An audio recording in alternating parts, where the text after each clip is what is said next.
So that's part of a new song. I wrote that just a couple months ago. If you watched my last video, you'll remember I had a dick's worth of trouble exporting MIDI data from my keyboard. Want to know how I did it? Do you see what you forced me to do, Apple/Yamaha? Petty ingenuity. I have to sacrifice some audio quality in the form of unwanted bass reduction to get this shit on the interwebs, but by God, it's the only way right now. Some of you may know that I like to call myself a comedian sometimes, and I occasionally perform at open mics in Portland. And by occasionally, I mean like once every 2 months because I never have a ride, and the subway is for people who don't have Asperger's. Well, Portland is having their annual Portland's Funniest Person contest, and I'm signed up. It's going to be a fun night, filled with jokes about mohawks and butthole hair. There's actually a $1,000 grand prize, so that'll be great when I win. Anyway, it's time for some fake facts. What do we got?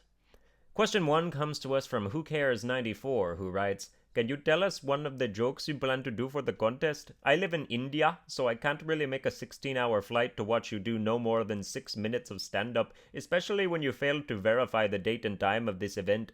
Well, we had to see that coming. Alright, here's a bit about uneducated high schoolers, as it will be told on June 16th at Helium Comedy Club in Portland at around 7 p.m.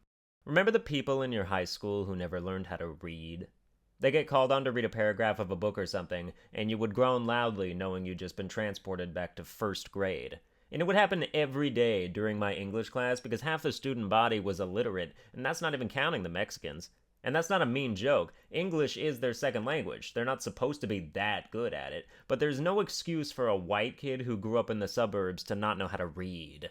There was this one dumb jock white kid, and I'm telling you he's white so you'll feel comfortable hating how stupid he is. He was like 6'5", and he did shot put and discus in track and field, so like not even an actual athlete. Every time someone handed him a book, he'd try to throw it for distance. "I got 64 yards, is that good?" Not for your education. He was the worst. He would sound out every word and read with his finger. If you're gonna be that dumb, you better be able to throw a javelin to the fucking moon. So this one day I just had enough. I can read languages I don't understand better than this idiot.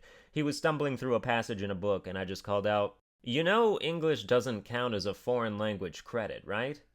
And that's a damn good joke, especially for a high school class, because usually the funniest person in high school is whoever found the best joke on Tumblr last night. Props to me for breaking the mold. Question 2 comes to us from... Oh, I'm sorry. I didn't mean to interrupt your applause break. I'm running out of accents I can do, so question 2 comes to us from Yes We Jamaican, who writes, "Hey man, what is a shakin'? Earlier you made a quiet joke that was probably supposed to just slip by everyone about how the subway is for people who don't have Asperger's. Do you have Asperger's? I ask because in my country we have a witch doctor that can heal..." Is this racist now? I am calling upon actual information for this. Also, I think I lost the accent like halfway through. It's not my best. But I'll cut your question short by answering it. Yes, mildly. I've done research, and apparently it's not uncommon for people with my level of what is apparently the coolest form of autism to go into show business and entertainment because it helps them cope with being awkward in life. And since I'm technically retarded, it's totally okay for me to use the word retarded, like black people saying the N-word. I think everyone should be able to use any word they want, but our society would never allow that, so I'll stick with what I have. People with severe autism, like the drooly kind, scare me though, because it's like a mirror of what I could have been if I had a few more damaged genes. One time in high school, I was walking down the hall during class, and one of our special ed kids was just sitting in a wheelchair just facing the wall.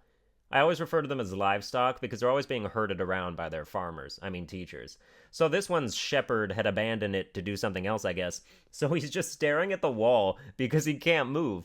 And you can tell I'm amused by this. If you're not, then feel free to deprive yourself of slightly mean-spirited joy. But if you picture a special needs child in a completely silent, empty hallway just by himself in a wheelchair facing a blank wall, I don't know how you can not giggle at that. But remember I said I was afraid of these guys. As I walk past him on my way to the bathroom, he tilts his head in my direction and cries out, "Hey, can you help me find my hat?" And my heart rate instantly doubled, and I was on the verge of panicking, but I just pretended I didn't hear him, and I kept walking. And he said the same words, but louder. "Hey, can you help me find my hat?" And in the back of my mind, I was like, can we just go full sprint down this hallway and around this corner, please? But my body turned itself around to face the kid, and I caught myself saying, "You mean the hat you're wearing right now? There's a hat on your head." There was not a hat on his head. But if you could have seen the way he jerked his head in like 8 different directions to see if there was actually a hat on his head, I almost cried. Of laughter, to clarify. I bottled it up in the moment, but after I got around the corner, I don't think I took a breath for about 5 minutes. You really need the visual for this to appreciate it the maximum amount, but if you trust that I have a terrific and versatile sense of humor, then you can rest assured that yes, it was that funny. Anyway, thanks for watching the episode. I hope you enjoyed it as much as I did. If you did, please be sure to like, share, and subscribe and whatnot, and I will now play myself off.